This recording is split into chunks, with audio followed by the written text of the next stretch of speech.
I was diagnosed with MS when I was 30. At the 2 to 3 year point, my grief was so deep, my heartache was so sharp, that my thinking became clouded.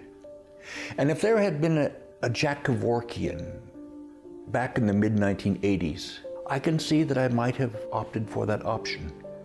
I'm so glad today that it did not happen, because I never would have known my grandchildren.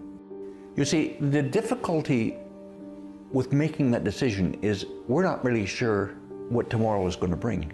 We make a decision based on the grief of today.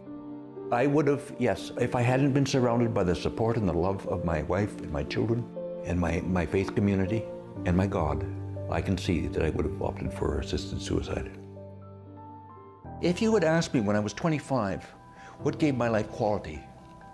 Well, it was being athletic, being involved with my family, having an upwardly mobile career. If you said to me within a few years, you will be in a wheelchair, you'll lose your career, you won't be able to do many of the physical things that you like to do, I would have said there's no quality of life in that.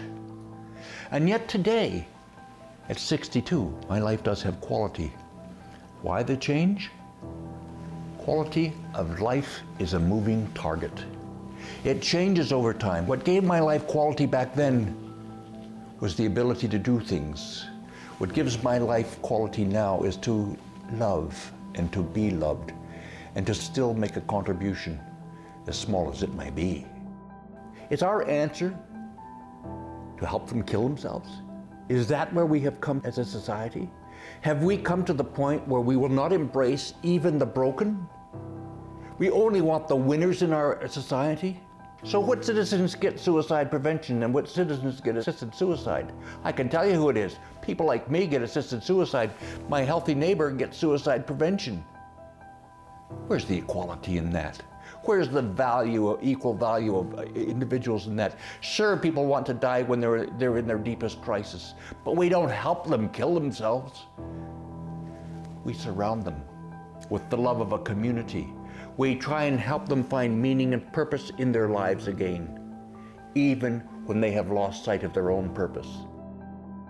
If you look behind me, there is a bust of Ludwig van Beethoven. His beautiful Fifth Symphony was written in serious deafness. He contemplated killing himself. He knew he was going deaf. And yet, look at what this deaf composer gave to the vast treasury of human music. Can you imagine if he'd been alive today and had voiced his desire to die? We would have lost all that.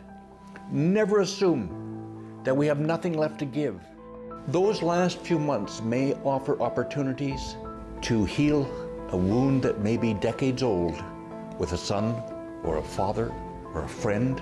It allows individuals to quietly and tenderly speak to the individual who is about to have their life end. It is a sacred time. That never involves killing. Oh, the person says it's my choice. Let me tell you something about it's my choice. Choices never affect just the individual. If I choose suicide, assisted or otherwise, it doesn't affect just Mark. It will affect my wife, my children, my grandchildren.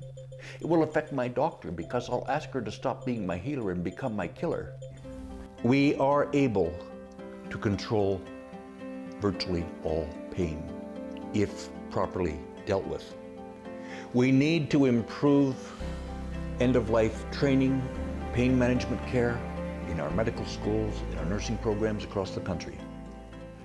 The word mercy, if you trace it back, it means in Latin to be with. We do not get our value by what we can do.